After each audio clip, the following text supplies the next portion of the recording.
Hello and welcome, everyone.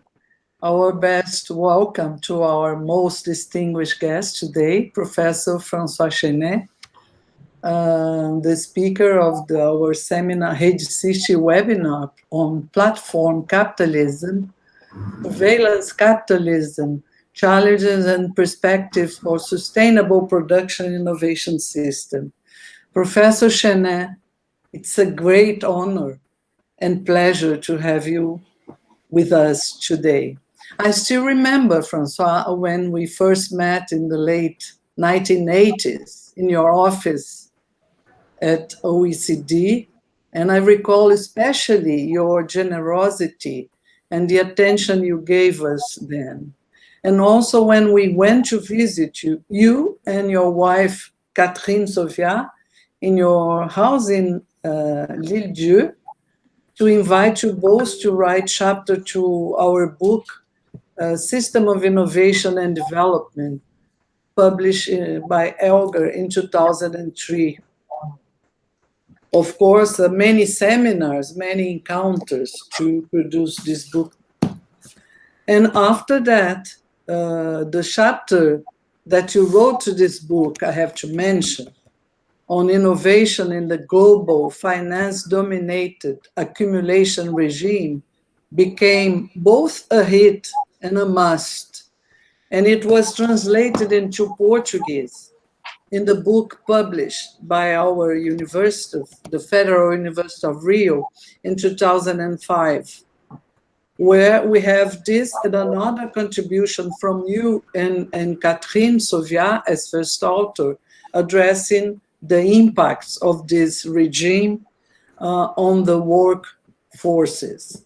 Our interaction were intensified, and in the beginning of 2014, we published a book in your honor, and the year, and in the end of the year, another one in the honor of Fábio Herber. In 2015, after many discussions and seminars as well, you wrote an inspiring article to the book published in Portuguese about social, environmental, and economic crisis and sustainability. And then in 2016, you wrote the entry into a totally new historical phases for the book, The Future of Development, published in honor of Luciano Coutinho. There you associated the economic and social crisis with the global warming and environmental degradation, highlighting the urgency to make radical change in the ways of production, innovating, consuming, discarding, reformulating the relations of production, competition, and the unbridled pursuit of financial short-term profitability. You have fantastic sentence like quotations like scientific and technological breakthroughs from artificial intelligence to precision medicine are poison to transform our human identity. Of course, Professor François Chesnais, you have been a great influence on RedeSist work, and I take the opportunity to thank you once again for your so important and ever-present support. I will copy the link of our website in the chat because all of these books are available there in digital form.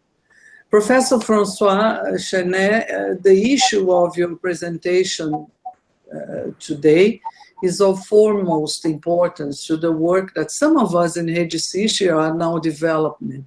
Actually, the 8 webinars that we have had in the last 2 months have stressed that neoliberal financialized capitalism, pandemic, the technological transformation, and a healthy, inclusive, and sustainable future are really closely linked. And that indeed, COVID-19 has spread at a time of fierce global geopolitical dispute over the future of digitalization and the explosion of the digital forms of interactions of all sorts during the quarantine highlights both the need to deepen our understanding of this process and renewing the debate on regulation of the cyberspace and the internet, the perspective of digital health, of political sovereignty, and personal, local, national, international security is indeed a crucial discussion for all those concerned with the future of humanity and security of life on the planet. Professor Marcelo Matos, our moderator today, will introduce you and our discussant, Professor Chesnais. You know him very well. Besides he being a professor here at the Institute of Economics at the Federal University of Rio de Janeiro, Professor Matos is a key researcher in RedeSist, and he is one of the editors and authors of some of this book I just displayed, and in the case of the book in your honor, published in 2014, he was with us, one of the editors and also author, and he is also the first organizer of the book celebrating the 20th anniversary of RedeSist, also available in digital form in our website. So I thank you again, and please, Professor Marcelo Matos, take the stage. Thank you very much. Welcome to everyone. It was an honor for me to contribute with the organization of the book in honor of Professor François Chesnais, where I did some kind of ground floor basic work, but it was very inspiring and I learned a lot in that. Let me just quickly introduce Professor François Chesnais. He held the position of economist and then of senior economist in the Directorate for Science, Technology and Industry at the OECD from 1967 to 1992. His final responsibility was that of editor-in-chief of the report Technology and the Economy, the Key Relationships, in September 92. He then joined the Université-Paris Nord, when he lectured until 1999 on reaching civil service regulatory retirement age. He was appointed emeritus professor and continued to supervise PhDs and led research projects. Professor François Chesnais joined ATTAC at its foundation in June 1998. In November 1997, he was a founding member of the journal Carré Rouge and one of its principal animators up to the end in 1913. He is a regular contributor on global capitalism to the Swiss online journal L'Encontre.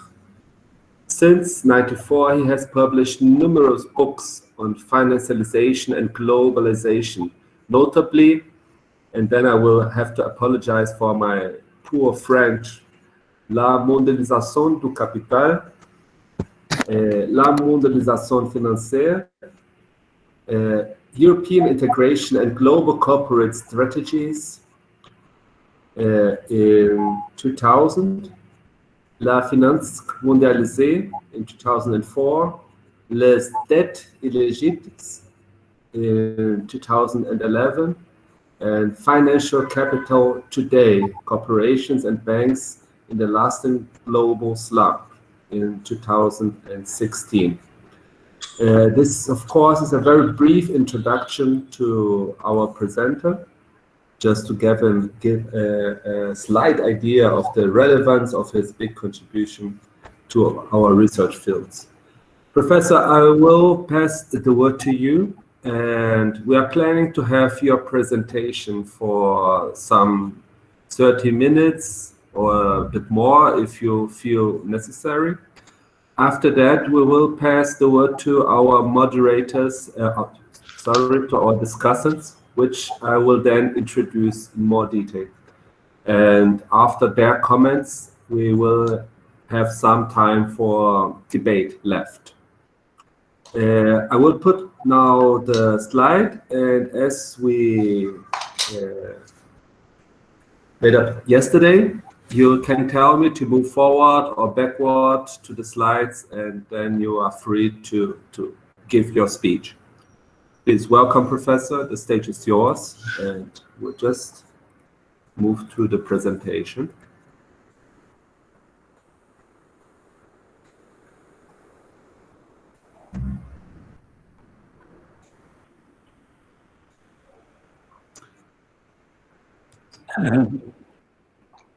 Good day to you all. I'm really happy, very happy to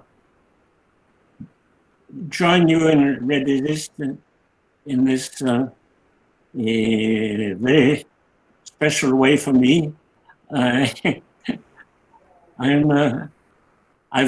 worked on the theory of technology a long part of my life, but I've always been very clumsy, very afraid of technology. And this webinar is for me an unprecedented experience. I think that I'll probably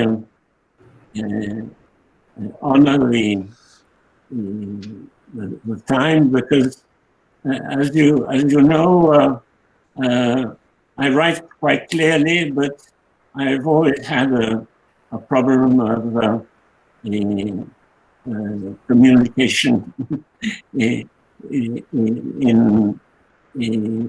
oral presentations. So I've put up on the screen the subject. Cassiolato suggested to me in early September, and I've kept it. Since then, Lucia has made a presentation which has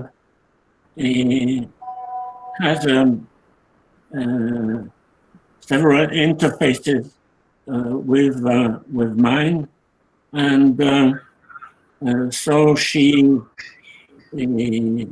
permits me not to address some of the things that I'm now less familiar with, which concern the APLs. What we're talking about, Marcelo, can you go to slide 14?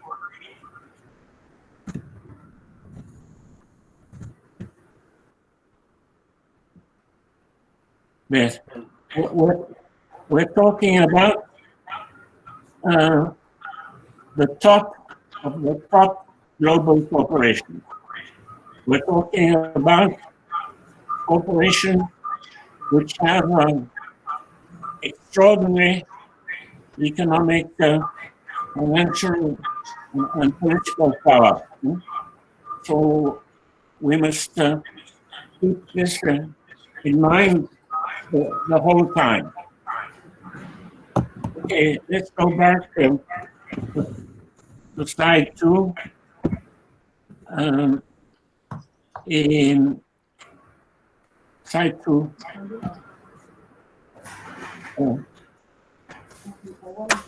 No, it's slide 2. Well, this group of very powerful corporations which have set up what we know as platform capitalism and surveillance capitalism, have done so as a result of the advent of the deep learning stage of artificial intelligence. In artificial intelligence, we have two phases, two developments.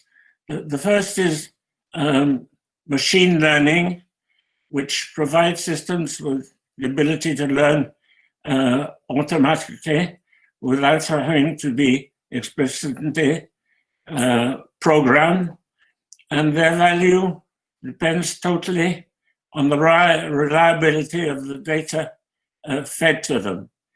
Then you have what is crucial, deep learning, computer programs that create algorithms, sets of mathematical instructions based on the way the human brain operates, and they possess some of the qualities of the human mind, such as the capacity to understand language, recognize picture, and learn from experience.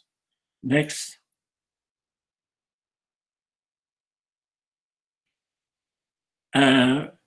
Machine learning is still an accessory and not adjunct to day-to-day human activity. But the algorithms of deep learning are qualitatively different. They are the technological foundation of a totally new mode of social domination, of surveillance in its many dimensions. They also replace human activities in ways marked by individual and by social de-responsibilization. Next, please.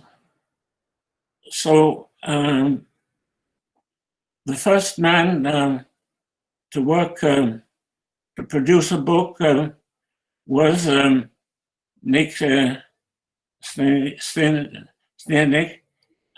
with his book on platform capitalism. And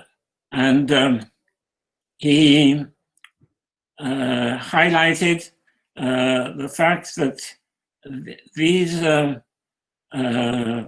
platforms are a new type of corporate organization, bringing different entities together, or providing them with the technological and organizational know-how to do so in turn. Facebook and Google connect everyday users and no, can you come back? Users and advertisers.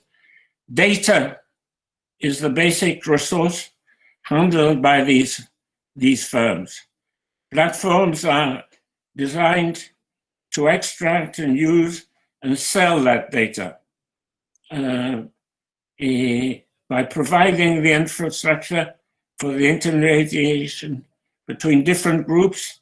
Platforms place themselves in a position in which they can monitor and exploit the interactions between them. This positioning is a source of their economic and social power. Next.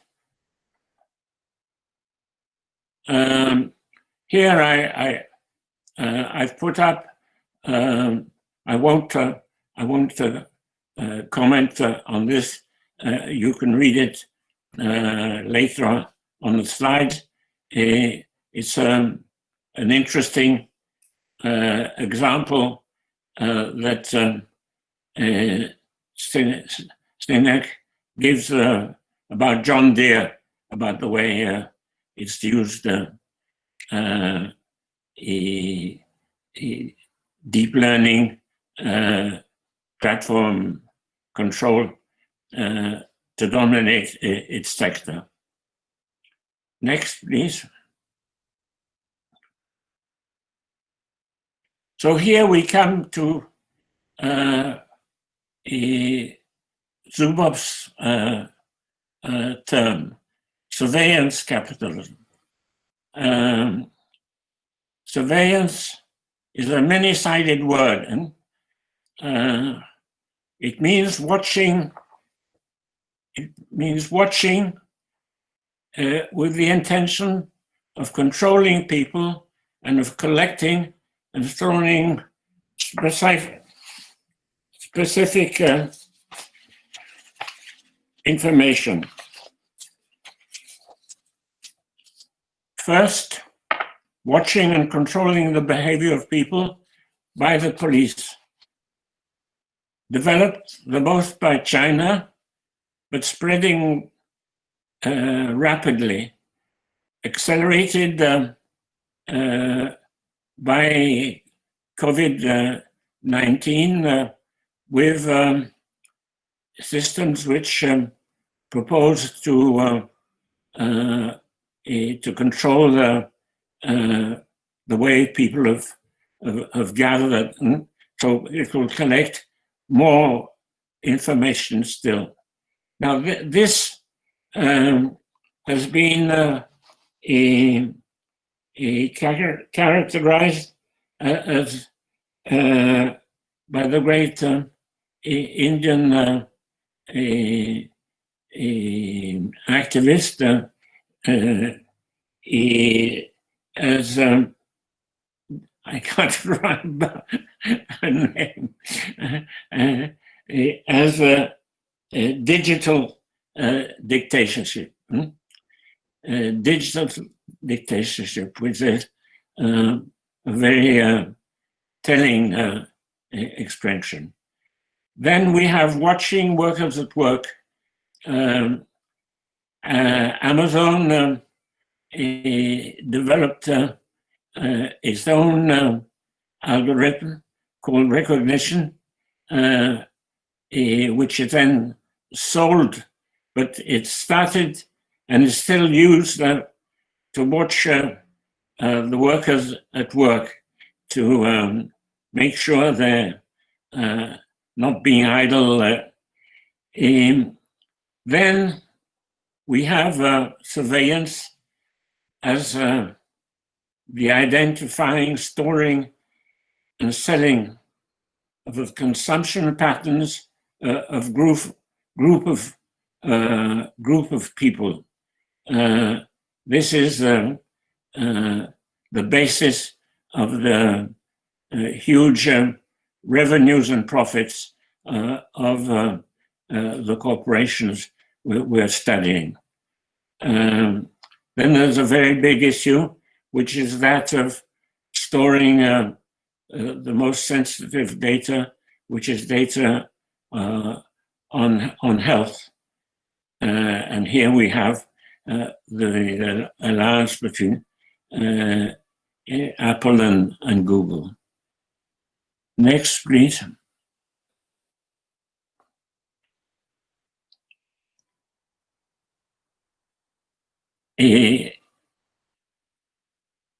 So we move into what Zubov names the totally new kind of asset, which he calls behavioral surplus. The totality of information about people's thoughts, words, actions, it can be traded for profit based on watching their habits and predicting their needs or artificially creating them. Professor Falcon proposed in her talk a Marxist formalization of the accumulation process, and I've developed this a bit. Next, please. Next. So here we have in Marxist formalization for Facebook and Google, but not for Amazon.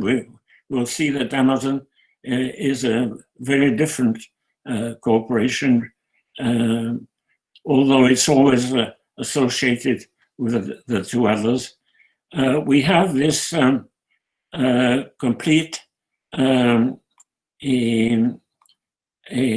assimilation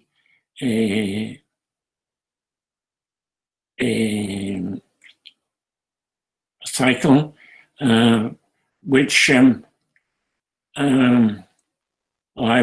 got it wrong still. I don't. It's where you start with the initial capital, money. You move to commodity, and you buy three types of commodities. You buy labor power. You buy means of production, and you buy raw material. Then you come to production. Then you come to the commodities, the goods produced, and the surplus value, and then you have M prime capital increased by profit. Facebook and Google buy small amounts of very productive labor power, spend little on means of production, and get their raw material in the form of information. They get it free. And this is what is referred to as hidden revenue generations. The two moments in the accumulation cycle, P and C prime, the selling of publicity space are merged, so we have a direct jump to profits. Next one, please. Google and Facebook have very low level of employment relatively to their market capitalization. They only buy very small amounts of labor power, but ones that are highly productive. This labor power bought and trained are engineers trained not only as engineers, but as engineers focused on the addiction of minds. And the next engineering at Google, Tristan Harris, has given evidence testifying, describing the process.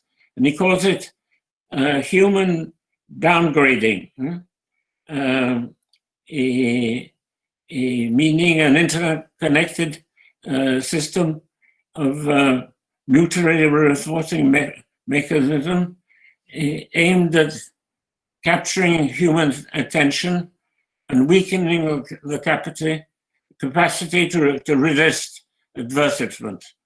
And he shows them the way children and teenagers are targeted, and this, of course, is extremely harmful. Next, please.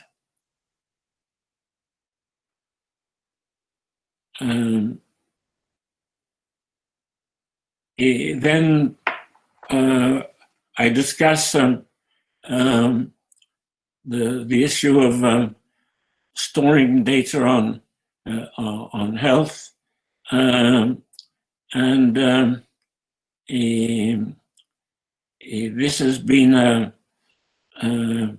big issue in the US, but the resistance that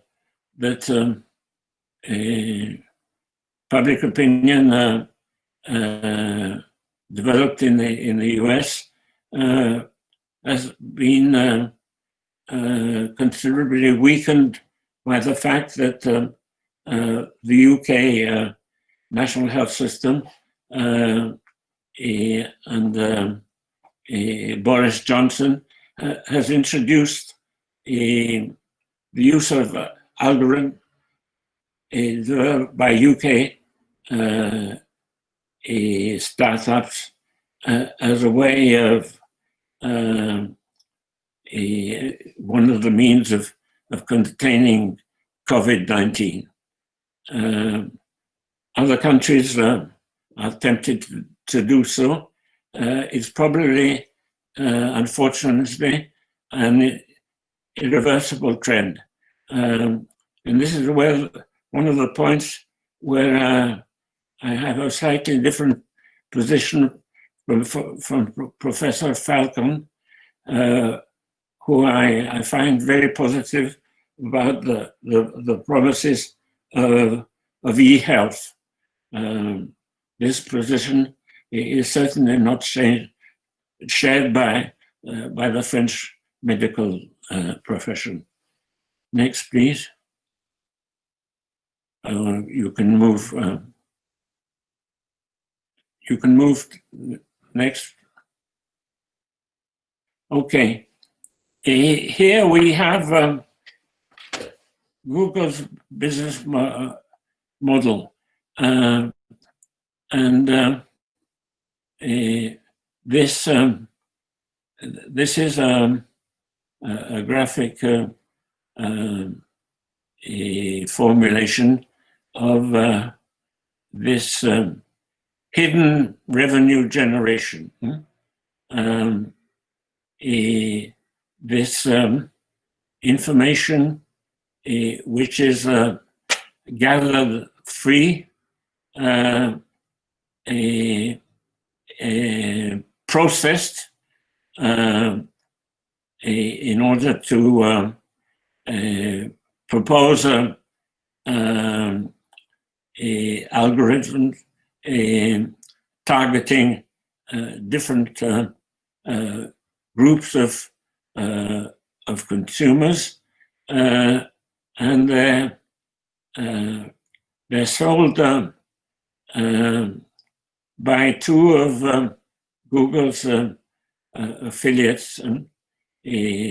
One is AdWords, and the other is AdSense. So I get more sales through targeted ads. So Google sells firms ads which are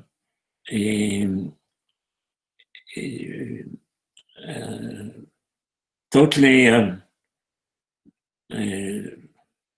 organized to meet a certain types of consumers, and they have a AdSense in which publishers can do something similar. Next, please. So we've seen this, but it's important to have this in mind the whole time. We have Apple, Amazon, and Alphabet, Google. That's the parent company of the Google set of affiliates. Next, please.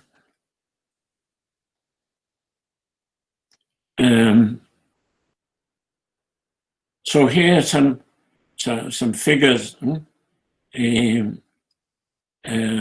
about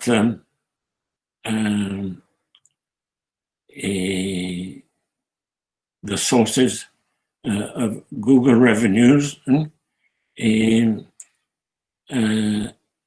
which this data has just been updated, and I'll send yet a new set of slides which you can put up on your website. Next, please.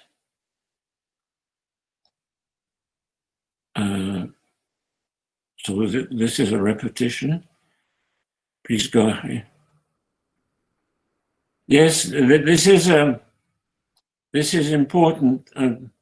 An Austrian study has pointed to a tendency to see Google as a reality interface. One of its conclusions is that ordinary users, as well as journalists, tend to rely on the first pages of Google search, assuming that anything not listed there is not important or simply does not exist. These pages become the main interface for our whole reality. With the Google interface, the user gets the impression that the search result implies a kind of totality. So this is a very important characterization of the way Google gets a hold over people. This is when you articulate this with what Tristan Harris has described, you get something which is horrifying when you reflect on it. Next, please. So we move to Facebook, and Facebook dominates the social media market.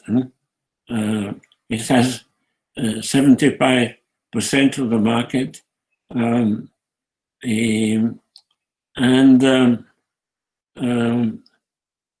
it's computer-mediated technologies that facilitate the creation and sharing of information, career interests, and ideas via virtual communities and networks. Now, in France today, there's a whole discussion because with this horrifying decapitation of a school teacher, the investigations have highlighted that the whole assassination was conducted through Facebook, through the network of Facebook, and that the virtual community that killed him had exchanged a whole set of ideas, and then actual organizational decisions through Facebook. So Facebook, which is presented as a very positive technology, has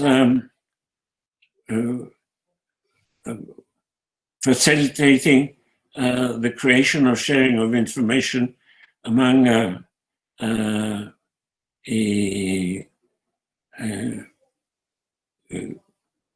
groups of people with the same interests, possibly between researchers as an initial way of working together, etc. It has turned out to be an extremely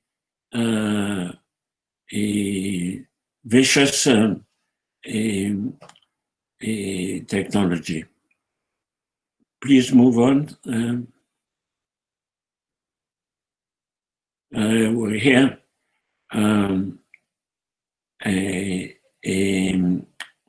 We have a few data. We can. No, it's one of the important things is that I could have said it when I'm discussing Google as well. It reaps the advantage of the network effect, which is the demand size economies of scale, where the value to each user increases as more users join. So the more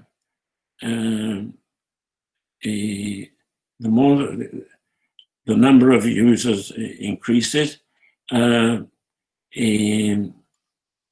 more the value to each one. And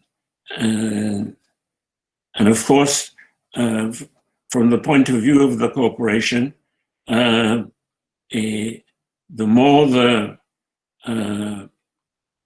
revenues and profits from selling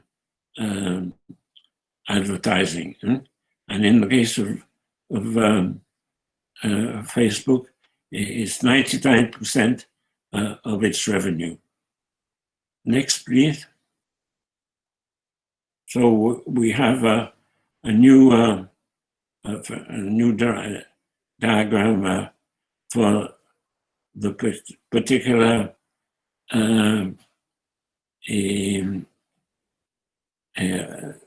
organization of the hidden revenue generation in Facebook.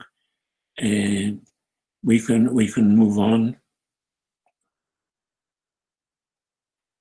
Here we have we come to Amazon, and this is a photo of an Amazon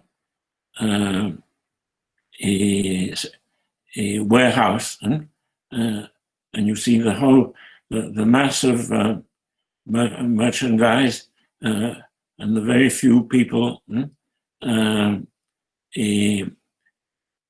Let's move on and see what's behind this. So Amazon started as an e-commerce platform.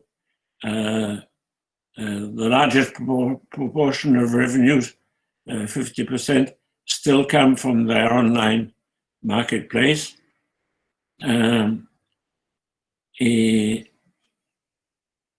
Amazon sells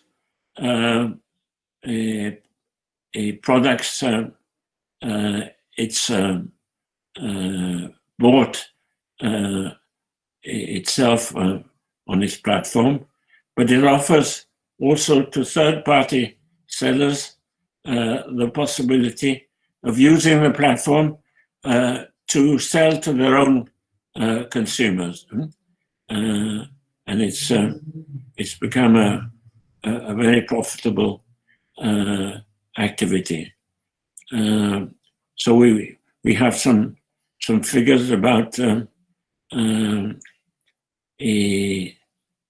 Amazon's global logistic network, because Amazon is internationalized through the setting up of warehouses and domestic networks in many countries over the world. Please move on.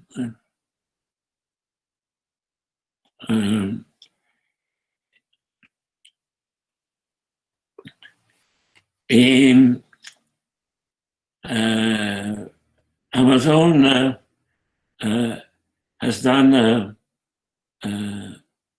lot of work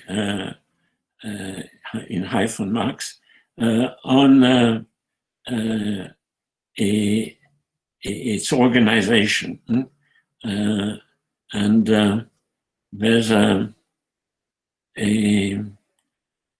metric which measures the average number of days that a corporation takes to collect revenue after a sale has been made. And in the case of Amazon, it's a very, very good average. As a result of the very high inventory velocity in its warehouses, some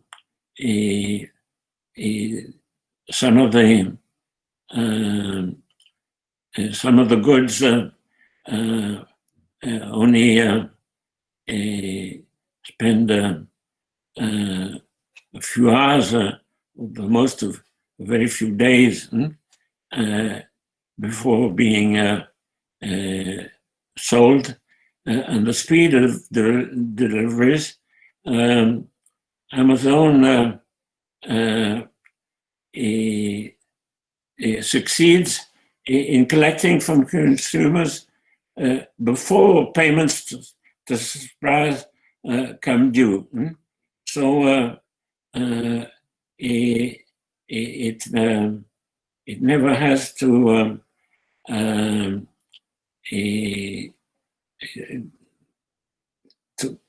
call on its working capital, and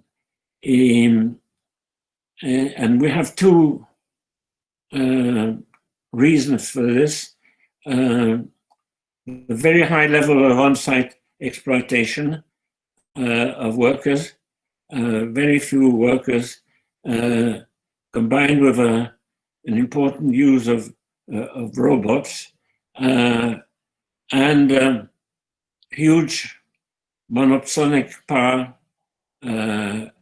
vis-à-vis suppliers.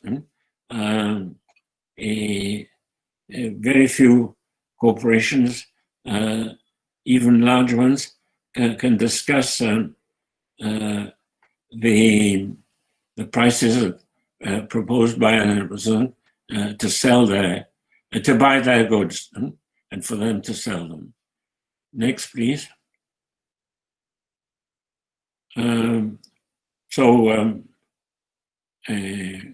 Amazon has diversified and it's developed a whole set of affiliates with specific activities. One is a cloud service platform which offers other firms computer power, data-based storage. And then there's Kindle, e-readers and books, and many people, even some of us, have probably used Kindle e-books. Next one.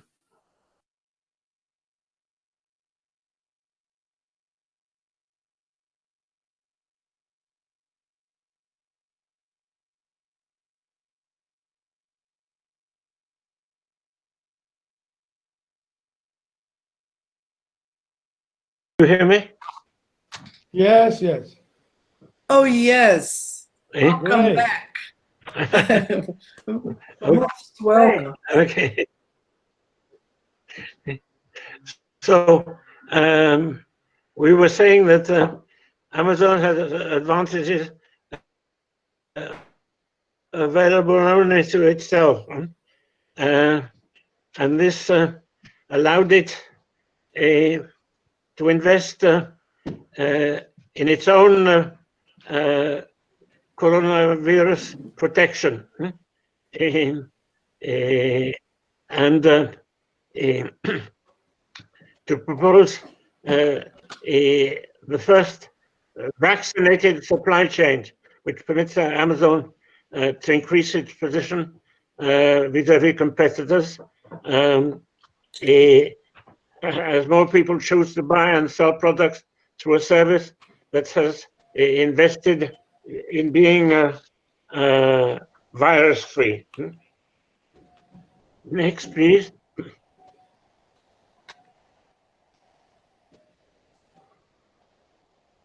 So for Amazon, we have a situation where it's benefiting from the trend which has been accelerated by the pandemic towards e-commerce, and in the US,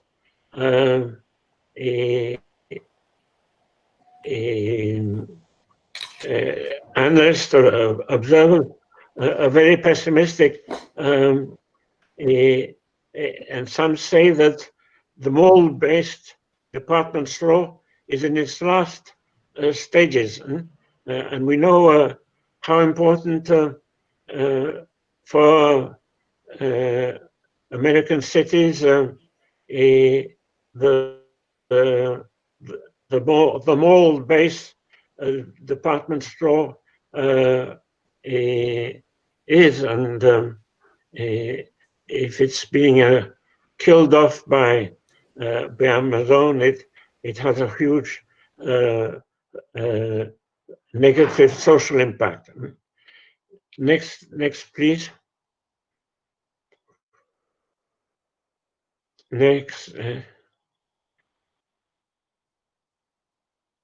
Next, please. So the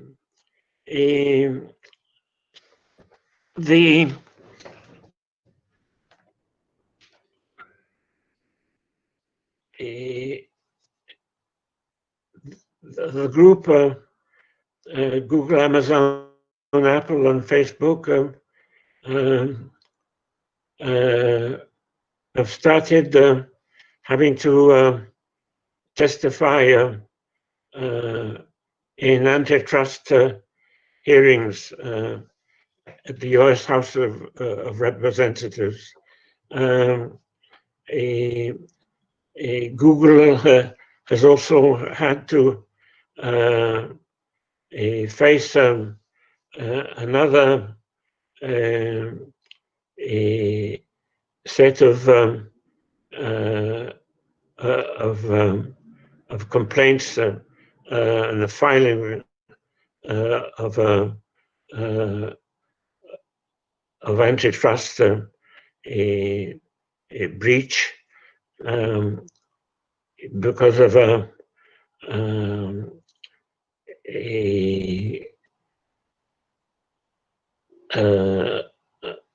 agreement with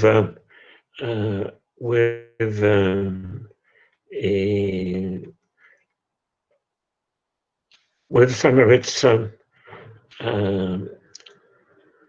partners.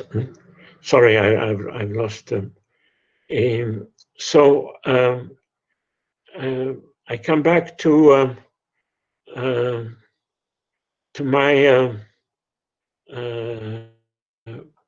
my hawking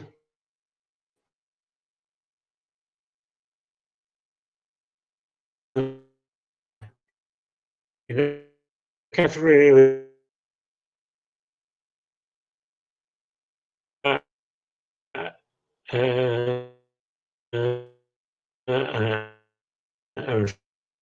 Facebook can be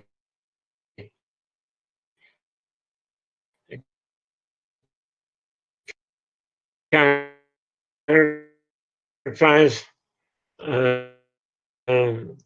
as indulgent. Amazon, a core business, has grown through the classical process of industrial concentration at the expense of weaker firms. And to defend themselves against Amazon's monopolic position, suppliers in turn have sought the concentration. So we have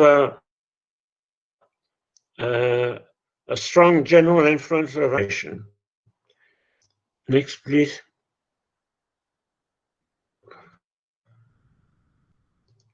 Next, Marcelo.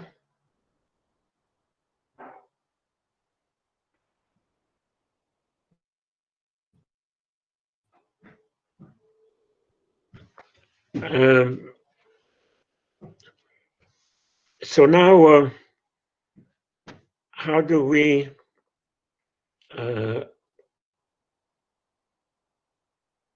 come back?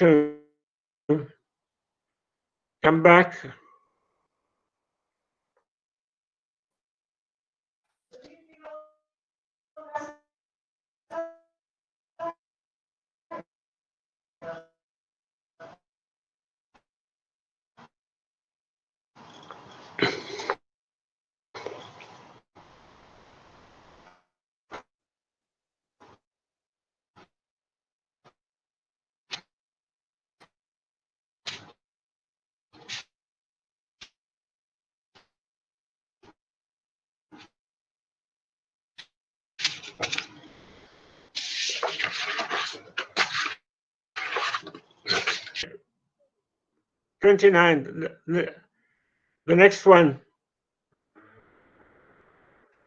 The next one, please. Next one.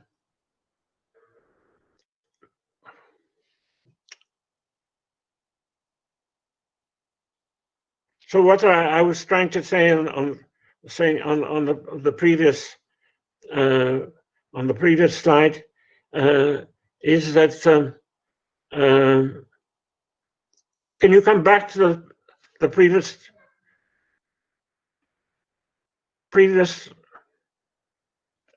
okay, keep it there. No, keep it 29, please.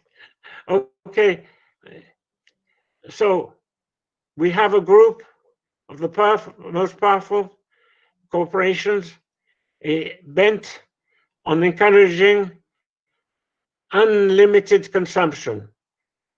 Unlimited consumption means the unlimited emissions of CO2 and the unlimited and blind appropriation of natural resources. And this has become very topical. And I want to introduce you to a very important study called the COVID, a disease of the Anthropocene, a Spanish study published by the US National Institute of Health. And I give the reference there. Next one. Next, please. What does this study tell us? It tells us that since the emergence of AIDS in 1981, many pandemic infectious diseases have been caused by the transmission of viruses from one animal species to humans. These transmissions are not the result of chance, but the consequence of unlimited destructive appropriation. There's strong evidence that ecological changes have led to increased rates of emerging and also of re-emerging diseases, including malaria. It's estimated that by 2050, 25 million kilometers of new roads will probably be built, 9 out of 10 in developing countries, including in regions that maintain exceptional biodiversity and vital ecosystem devices. These roads cause loss of habitat, cause forest fires, cause floods, often with irreversible impacts on ecosystems. So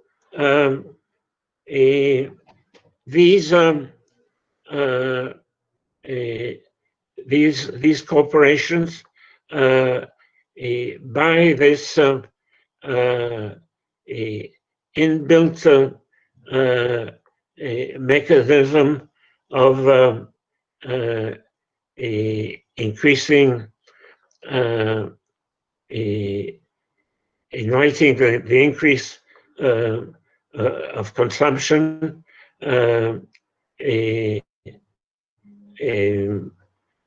most of it in the advanced countries, totally useless consumption, is contributing to the crisis we are living through. Next. So it's not a very optimistic way to end, but you can look at the solutions devised by Tristan Harris and the authors of the Hidden Agenda. They have a set of solutions, and we can you can turn to them. I'm not very convinced, but you may be more. Well, thank you for bearing with me, and I'm sorry the way this talk was interrupted. Thank you. Thank you much, Professor, for your speech. It was just a slight interruption, which was quite convenient for everyone to take a glass of water and so on, so don't worry about this.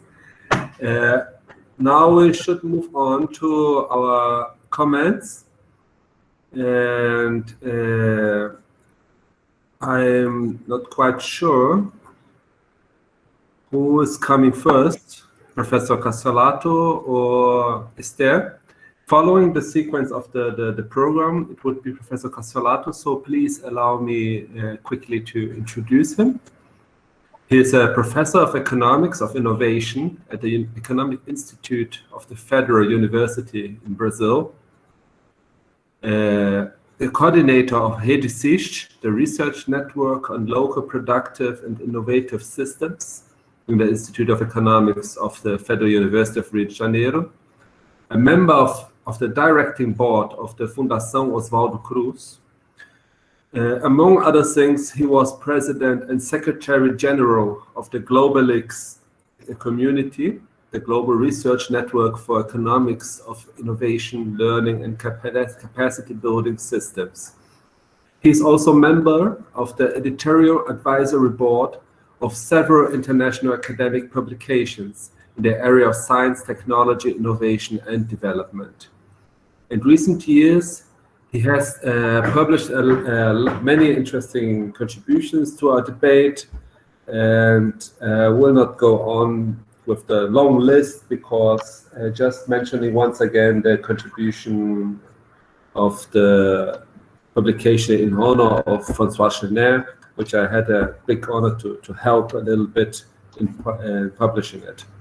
So please, Professor José Cassiolato, the stage is yours for your comments. Because of time, I would suggest we try to keep within some 15 minutes. You think that would be fine?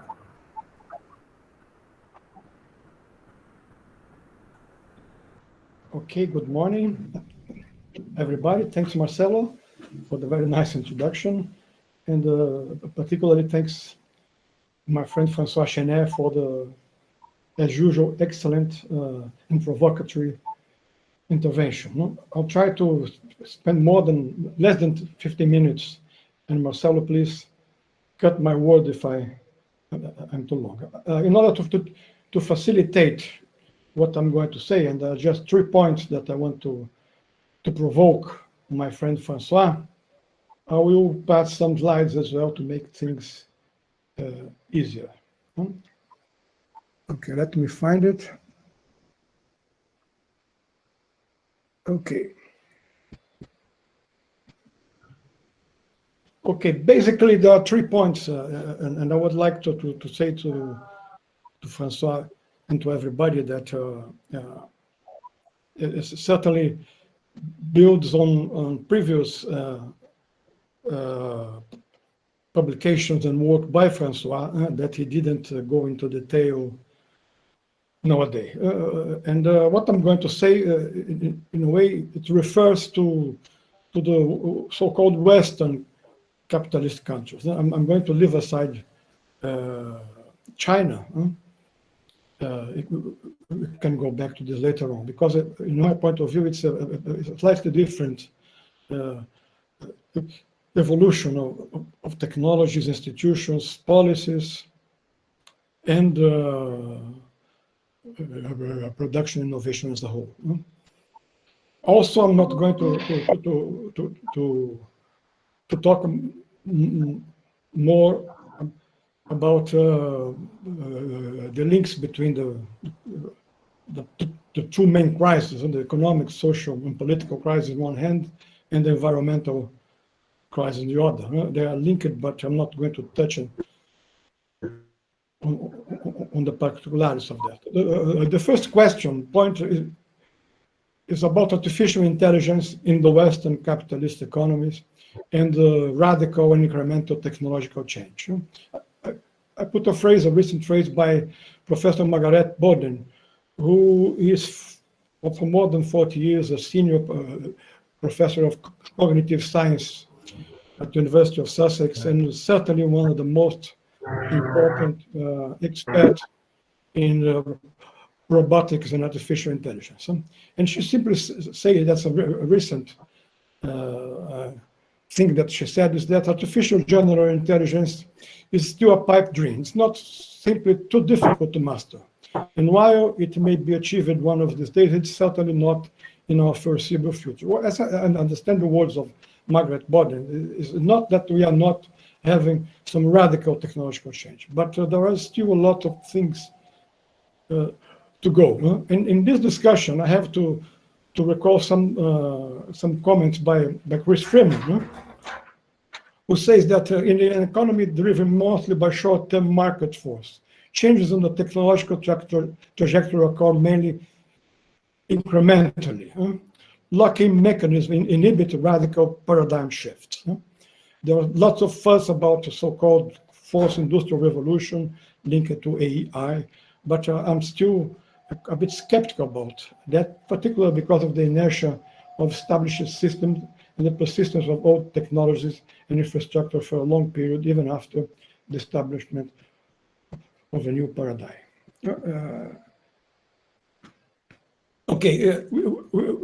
If we continue down the path of automation that are happening, that has been very well detailed by François and by all the discussion we are having in our webinars, with no counterbalance innovation to generate new tasks, the implications for employment, wages, and inequality could be very, very hard and depressing. As we go deeper and deeper into artificial intelligence-based automation, we are moving into areas in which human labor is quite good. For example, image and speech recognition, hand-eye coordination, and machine productivity is not always very much impressive. I'll quote some words from a recent paper by Professor Acemoglu of MIT discussing artificial intelligence and impacts on the labor force and work.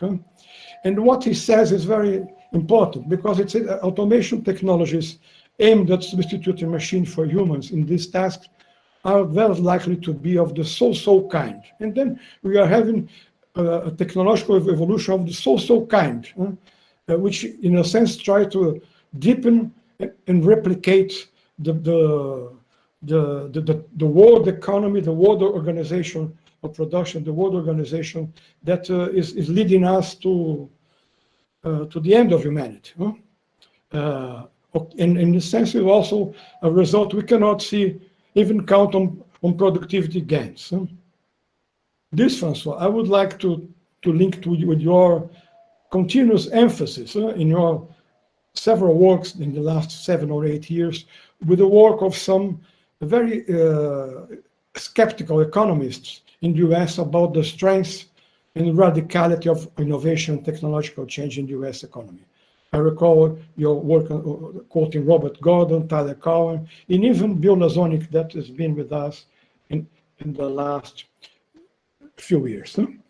The point here is, I think it links with your, let's say, small difference with Professor Lucia Falcão that you mentioned, is that if you consider that AI is not just a narrow set of technologies, but a platform, as you quite correctly agree, it can be deployed for much more than automation. It can be used for restructured production process in a way that creates many new high productivity tasks for labor.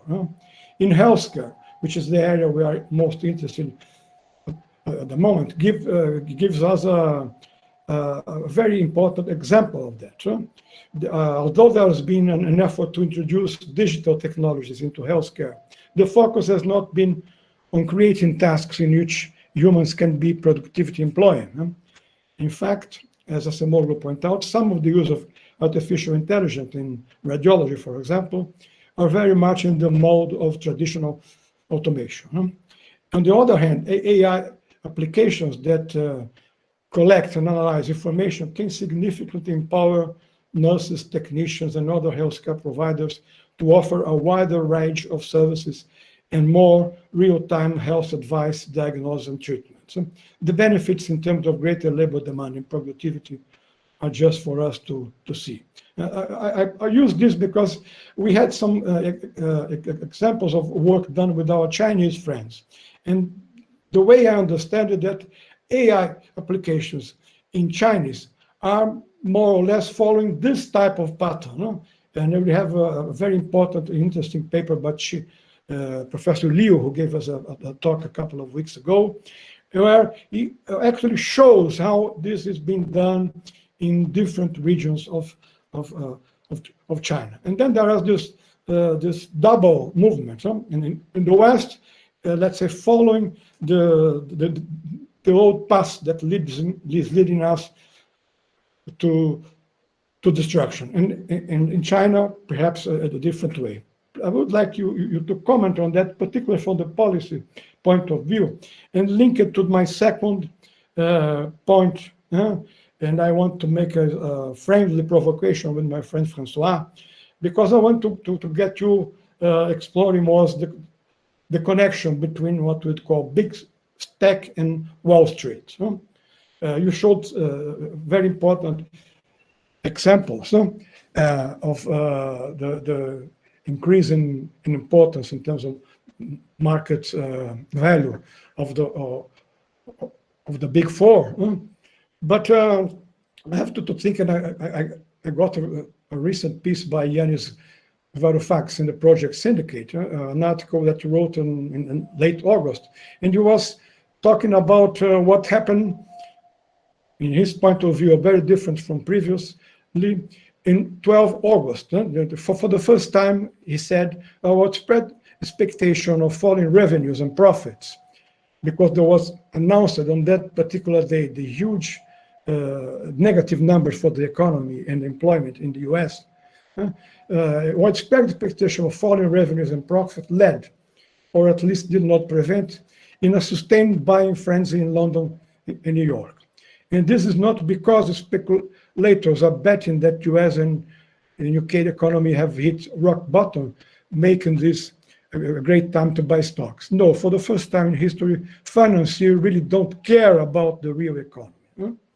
And of course, the current crisis, and we have to think that the current COVID crisis, as you quite correctly pointed out, is just an acute crisis, what has been a huge and deep economic, social, political, social crisis that is happening in capitalism in the last decades, that you have written a lot about that. The current crisis, he says, has revealed what he calls a post-capitalist economy, in which the markets for real goods and services no longer coordinate economic decisions. The current technical structure, big tech and Wall Street, manipulates behavior on an industrial scale, and the demos, the people, are banned from our democracy. And it's interesting that you quote that the U.S. opened, and U.S. Congress opened hearings about the Big Four, and just a couple of weeks ago, the Democrat majority of that investigation or competition on digital markets released a very important report, more than 200-page report, really tough about the Big Four. And one of the things that it's stressed, and we're giving several examples, that's the rise of market power online has also materially weakened innovation and entrepreneurship in the US economy. Bill Lazonic provided us with several examples in the telecommunications and the health sector, in other sectors, but we can extend this. So there are lots of paper being written on how the big four are actually killing small firms, innovators. In a way, let's put a phrase that was just also mentioned by someone that you know a lot also, William Biogeneway, in an article that he wrote, Can Capitalism Survive That? And the whole thing is about big tech and Wall Street, and I would like you to comment a bit more on that. But Bill Janeway reminded us that Christine Lagarde, that is now the head of the European Central Bank, she warned that the monetary policy that you all know that's been used in the last 12 or 13 years not to sustain this casino economy, and not only sustaining, but giving more, let's say, air to survive. She said that this type of monetary policy may be reaching its limits. She said, I'm not a fairy, and called for greater public spending to boost demand. At the same time, we all know that during pandemic, different governments, including the French government, the British government, the German government, the European Union, are all of them have put up several proposals of increased public spending from now on. Then there is this big issue of increasing public debt and the connection of this with the way big tech and Wall Street are organized. Do you think that the crisis that you are having, the pandemics and climate change could reverse what one could call the stage capture by big tech and Wall Street that led, among other things, to the total collapse of your health system in France and Italy and Spain and the UK? Is this a feasible possibility politically? Or as Frank Delano Roosevelt in 1936 said quite correctly, are we still going to be dominated by what we call the organized mob, because he compared the organized money with organized mob. And some people are thinking, is it feasible to think that we can have a sort of Fernand Pécora, let's say, discussion within the US? And I quote here another title of an article that I liked. How to break the kneecaps of Wall Street sociopaths before it's too late. Can we, as a word, revisit Fernand Pécora? The last, not a question, it's also a bit of a provocation. In the surveillance capitalism, platform capitalism, is there any room for a sharing economy? Because we are seeing, there are several publications, and I put two quotes that you know. One is from Paul Mason in the book called Post-Capitalism of 2015.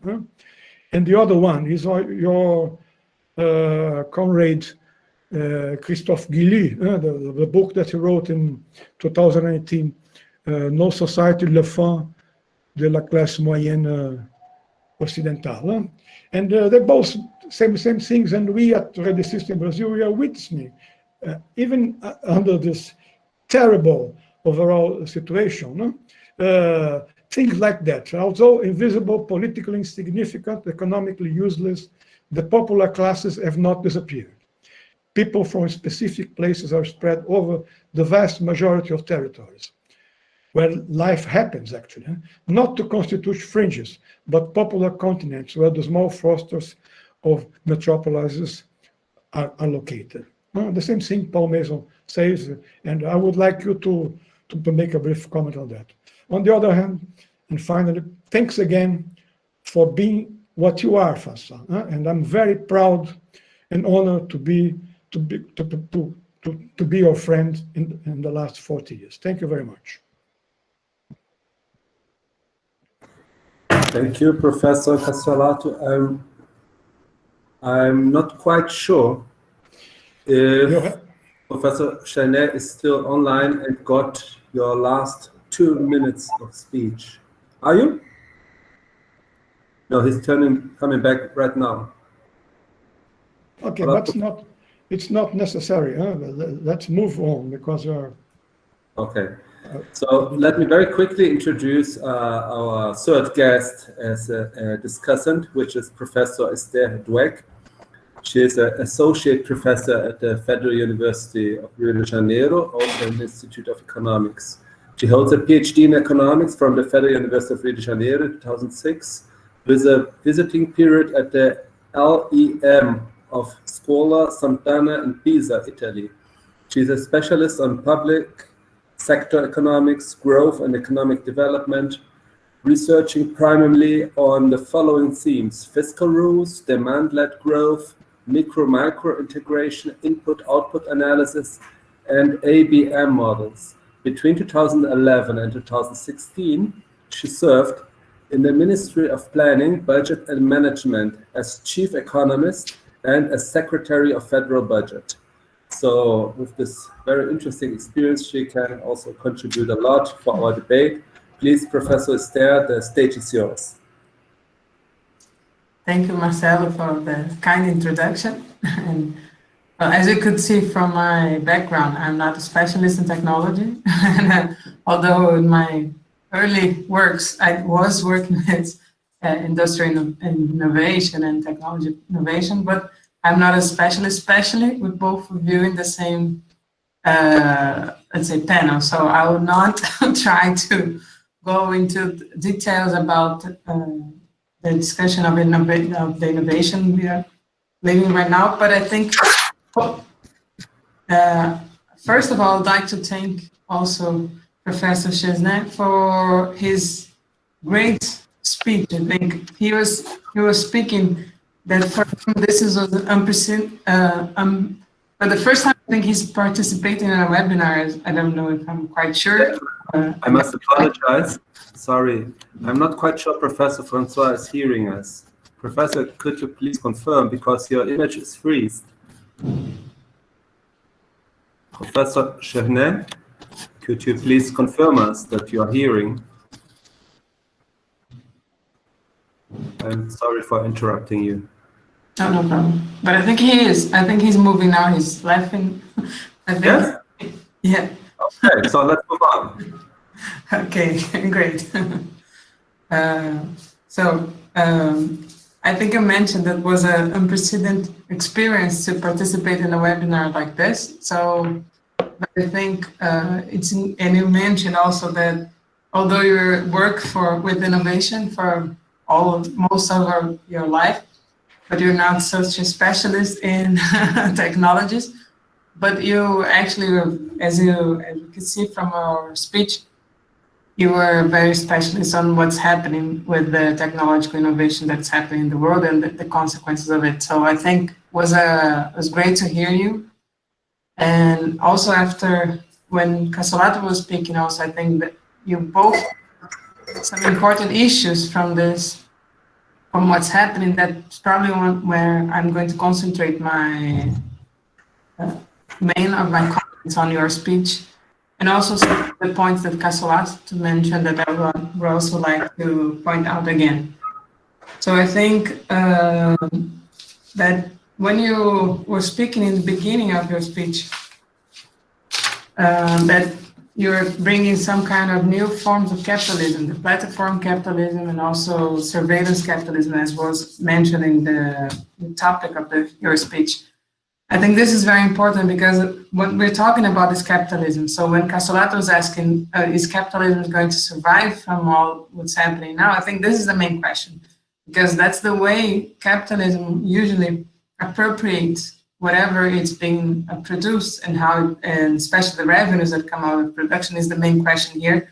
And it's interesting how you pointed out the difference between Amazon from Facebook and Google, and how there are different kind of platforms and how they absorb differently the revenues that it's coming from and the different exploitation they have within the society, but also but all of them have a great impact that goes beyond the exploitation of work and goes with what you both mentioned, that how it manipulates what people think and manipulates our democracies, and it has a huge impact beyond not only about how the distributive consequence of all that, but also how it actually manipulates everything that we think and the way we organize ourselves. So I think this is the main question here, is exactly how capitalism uses the innovations and how this kind of innovation is being used right now. And I think it's one of the things you mentioned is when you were mentioning the difference between Facebook and Amazon, I think one thing that was interesting in your speech about Amazon is how Amazon was able to, in some way, to work to provide for their workers this coronavirus protection. But I would like you to comment, because this was not at the beginning. So what's happening, I think Amazon, and you could also add some other platforms like iFood and Uber and all these platforms that actually use workers, especially the delivery men, either from drivers or delivery men, that they were the main workers that were exposed, one of the main workers exposed in the COVID-19. And for the first time, they are trying to organize themselves, although they are completely unorganized workers. As we know, they are self-employed, as they think they are entrepreneurs, when you know that this is not true. But for the first time, there was some kind of idea of how to organize them, because this is the main thing. When you look at capitalism, the only times that we're able to, in some way, have a more progressive distribution was when you're able to organize the workers and have some kind of way to impose some changes in the way revenue is being distributed. And for the first time, there was some kind of idea of how to organize these people, although we know that's not simple and it's not even easy to do it. But in some way, Amazon had to respond to that. It was not a spontaneous thing that Amazon decided to provide some protection for their workers. It's only when they in one way, try to do some kind of strike that Amazon had to reply to it. So it's interesting to see how society would have to change in order to put some, let's say, some brakes to the way things are going right now. So this is something that I would like you to comment on, because I think this is could be something interesting to us. And I think one thing both of you mentioned, and also I'd like you to comment a little bit more, because you mentioned that you don't quite agree with some of what people are saying about the e-health. I was not sure, because when Cassiolato also mentioned, I think both of you mentioned this, how these technologies are being used in the health sector, that it could have some let's say, good ways of using it and bad ways of using it.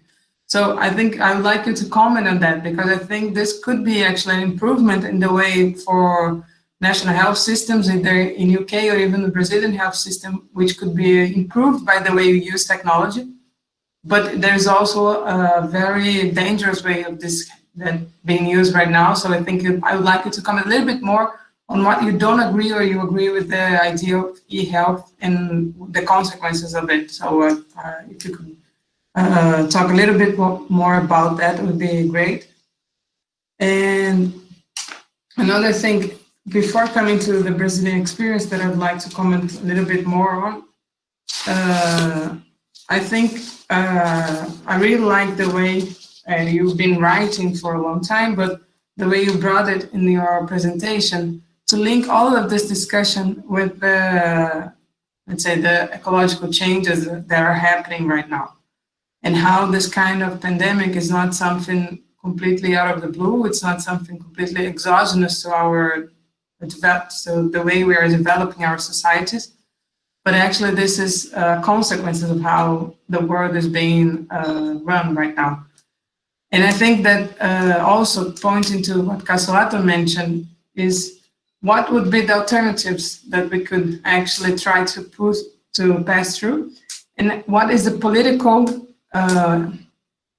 challenges from this agenda, because it's not an easy agenda. We know that we don't have the power to impose this new agenda that will be able to put some brakes on it. And how do you think that the world should we should organize more the people who actually are worried about the consequences in order to have an alternative that could be politically feasible to be pushed to? That's one of my, and now coming to the Brazilian society and how this is affecting us.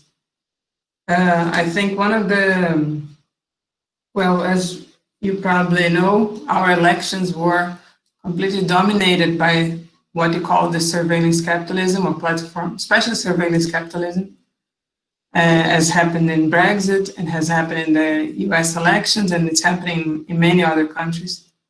And this has these huge consequences of the way people are actually looking at what's happening right now. So it was not only the way this affected the elections, but it's also the way it's affecting how people are looking at what government did during the COVID-19 pandemic. So when you look at not today, actually 2 days ago in the Lancet, there is this paper by some Brazilian doctors saying that Brazil has the worst, or if not the worst, one of the worst response to the crisis. But in Brazil, most of the people think that the government has nothing to do with it. That actually the government has this was able to cope with it. And we are seeing again anti-vaccine manifestations happening, and people thinking that no, the China's vaccine is not a good thing. And this is all going through social media. This is not something that we can actually, even the traditional media has not any power to cope with it. So this is something that's happening right now, and this is something that it's really related to what we were saying. And for us, what's even worse is that we don't see any, in Brazil, we don't see right now any capacity to stop this. That's why I was asking you about the political feasibility of alternatives and how do you think we could try to push them in a more global level. And coming to my last comments, I think one of the I think I will just reinforce some of the Cassiolato's comment at the end. It's related to how it's related to my previous question as well, is about how you're looking at in Europe specifically, if it's going to have some kind of different response related to the other crises we had. We had the crisis of 2008, and the European response to that was not a good one. Actually, I think the European countries, especially not all of them, of course, but the way European Union and European Central Bank responded to that was a very bad response that actually made the world, not only the world, but not only Europe, but the whole world, to have this kind of stagnant situation. And I think now maybe for the first time there is some kind of a different response. So even Lagarde's speech that Cassiolato mentioned, but also now the way the European Central Bank is looking at this crisis and trying to push something different, I think this could be a good sign, but I'm not sure. So I'd like to know from you that you think that this could be there could be from Europe some kind of different trend, and related to your point that is this going to be in some way a different paradigm of development also. It's not only simply a macroeconomic issue of how to cope with the economic crisis, but also if it's going to be a paradigm change in terms of development in order to cope with their last slides, that I think this is one of the worst the worst problems that we're facing right now, and that actually the global society is facing. So I'd like to thank you for your speech again. I'd like to thank Cassiolato and Helena for inviting me, although I'm not a specialist on the team. I think there are some important interaction with other fields from your speech, and thank you for this great seminar. Thank you, Esther. I will pass on the word to Professor Chesnais, and if you allow, Professor, after your response, I would add 2 more quick questions from our surveillance capitalism specialists. I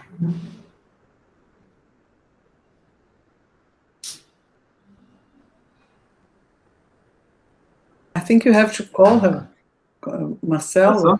Can you unmute your microphone, please? You move the mouse. You see the symbol of the mic. Can you hear me? Now we're hearing. Perfect. Okay. Thank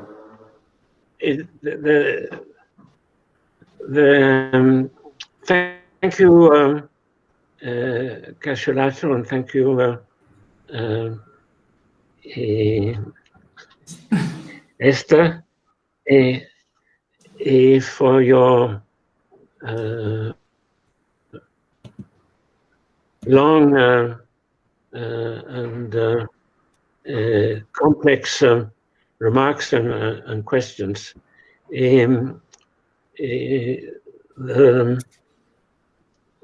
first thing is that we're certainly not in any kind of post-capitalism. We're totally within capitalism, with this a shift of power to the most parasitical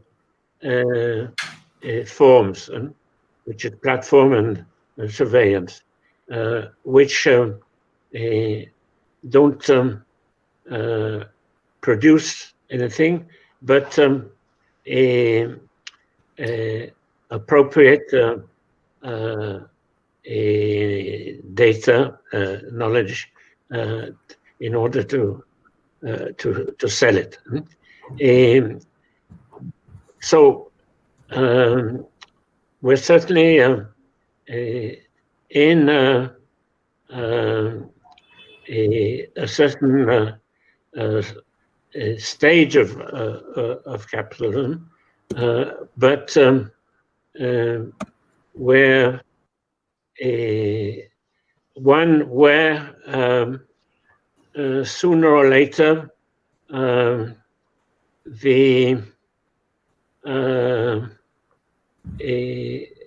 consequences of financialization, the consequences of the accumulation of interest-bearing capital, and the fact that it's having less and less possibility of actually appropriating surplus value will reveal itself. Wall Street is, in fact, extremely fragile, and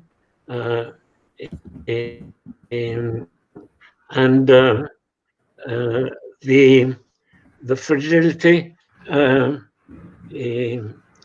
expresses itself in very nervous reactions. I mean, and the coming U.S. election could be a source of panic on Wall Street.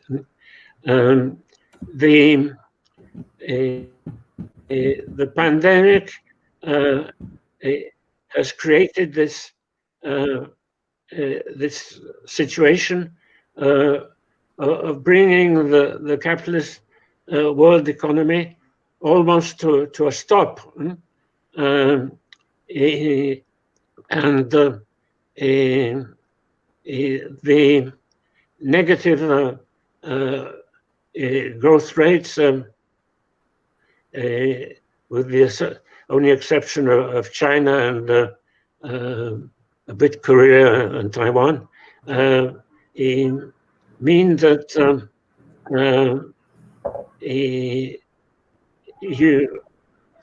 you can't get away from the fact that dividends cannot come just from financial speculation, but have to come from surplus value generated in the real economy, and this surplus value generated in the economy has become extremely weak on account of the pandemic. And so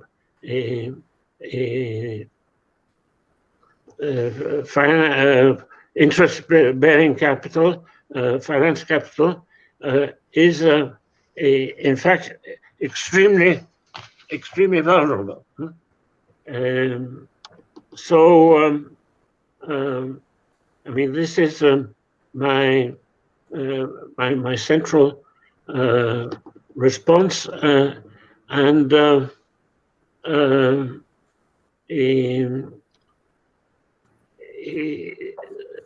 certainly we're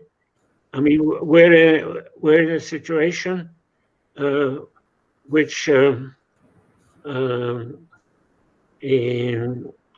I'm very pessimistic about, as you can understand.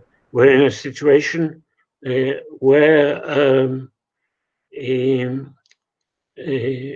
we're totally in the grips of capitalism, and capitalism is in a dead end, and capitalism now generates a process of auto-destruction, like these new diseases of the Anthropocene, and we're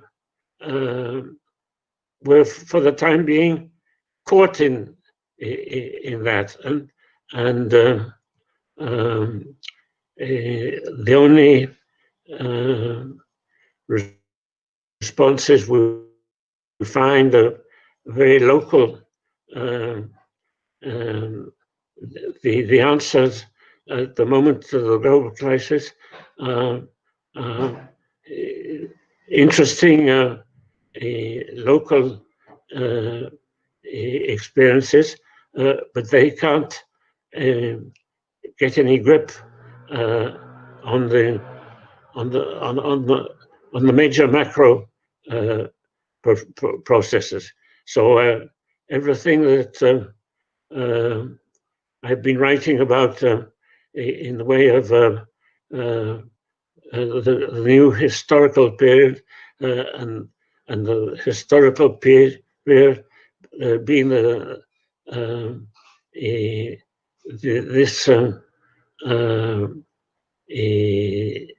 this dead end, which is not just capital's dead end, but for the time being is ours. And unfortunately, everything I've written or said seems to me, unfortunately, more true than ever. So I can give more detailed replies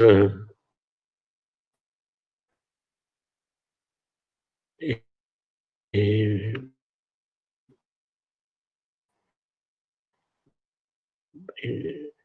writing later, But for today, Marcelo.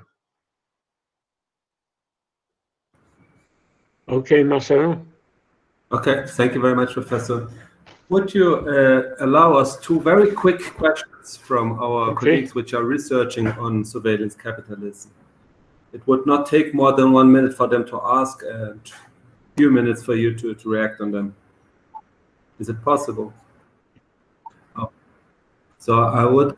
Yes, Professor yes, Maria Lúcia Falcão wrote her question down, but I would invite her to read it herself, because it's much nicer to hear her voice than my voice all the time. Serious? Are you serious? Thank you, Marcelo, and congratulations to RedeSist for this magnificent webinar. And thank you especially, Professor Chesnais, for your comments about my incipient ideas. Thank you very much for your attention. The question is very simple. It's not about the issues that you told us about, and many aspects to discuss, but here I choose one aspect, that is the politicians and the left parties in the European Union. Do you think they are ready, they are conscious to initiate a process to regulate this new market, new stage of capitalism? Do you think they can handle with the legal and social control over all the things that the platform capitalism represents to our future? And I agree with you that I am so scared sometimes, but today, not today. Today, I am happy to be here and to listen all of you. Thank you very much. Thank you, Professor Lúcia. And I would also add one question of Professor Roberto Moraes, who is a colleague of ours from the Federal University Fluminense. And he asked me to bring a translation of his question to you. So translation is always an interpretation, but I hope it's not too biased. It's actually a comment, some ideas on which he asked you to comment. I quote, "Faced with everything we have seen about the role of platform capitalism, I have chosen for the interpretation that we are seeing the installation of a platformism as a new stage in the capitalist mode of production that coexists with Fordism and improves Toyotism, but takes it to a new level. In this line, with Marxian triad, production, circulation, consumption, the interpretation I have been making is that we are witnessing almost a revolution of the stage of circulation, where digital vampirism has joined the materiality of the logistic infrastructure of delivery, which encompasses robots and precarious workers. This huge value extraction by big techs has enormously expanded the returns and profits that have led to this oligopolistic giants which have further attract the gains of investors, such as funds and venture capital. This process has amplified the financial hegemony or to the technological domination of contemporary capitalism." So I think this summarizes some of his main ideas. He also provided us with a speech some 1 or 2 months ago, which was very interesting.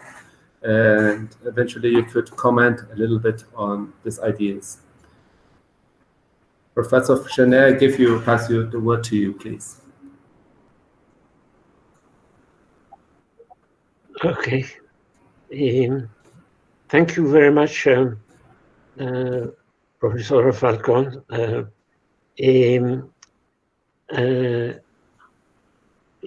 your presentation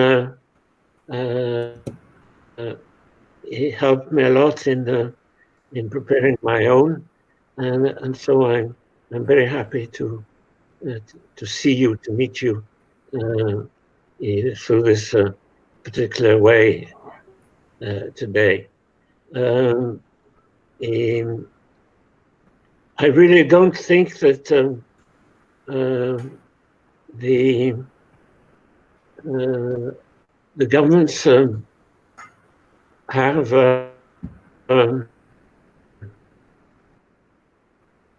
any capacity these giants and their activity. Today, I mean, if I take the case of the French government, the French government has a horizon for the next. It's talking about 2023 as the moment when with the pandemic may be controlled, and the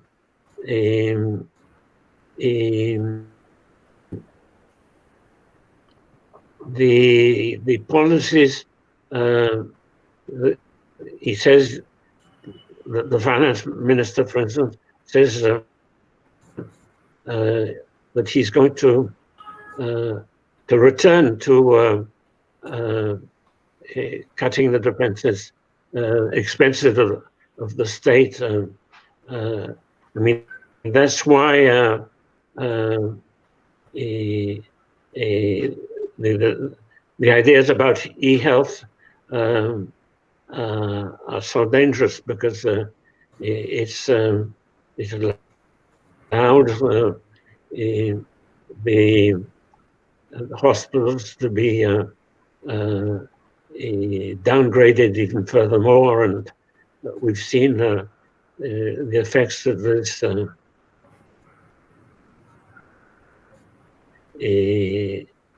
today.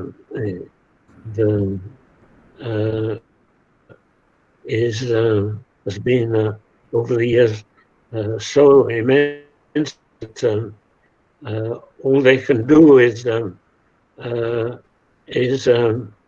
have these stop and go policies with confinement and semi-confinement and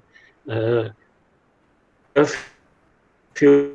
I mean, it's a great shock for European society, for French society, to live a curfew.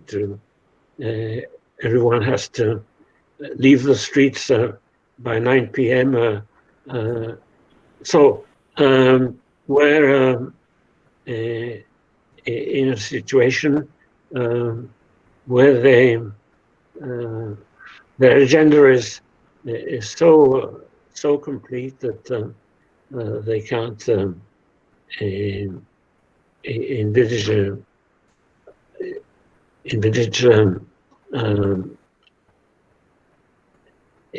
regulating the. So the other comment is well, it was fairly complicated, and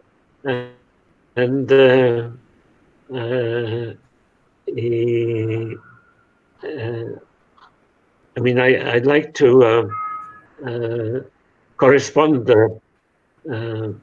with you about all these, but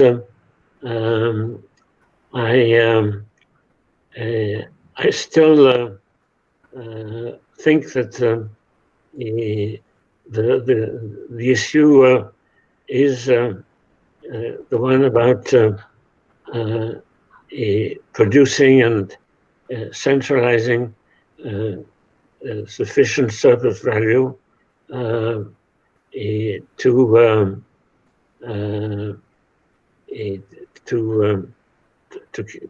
keep the financial markets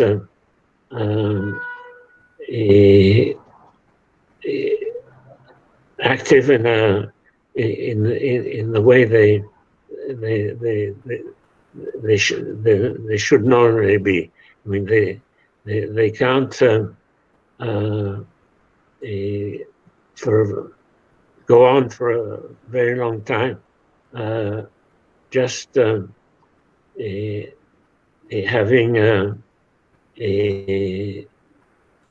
internal changes.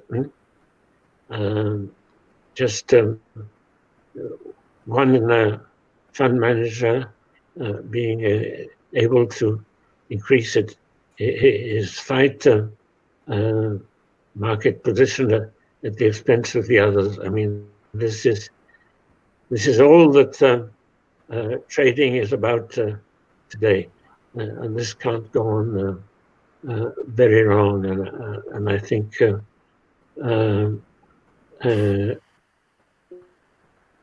financial crisis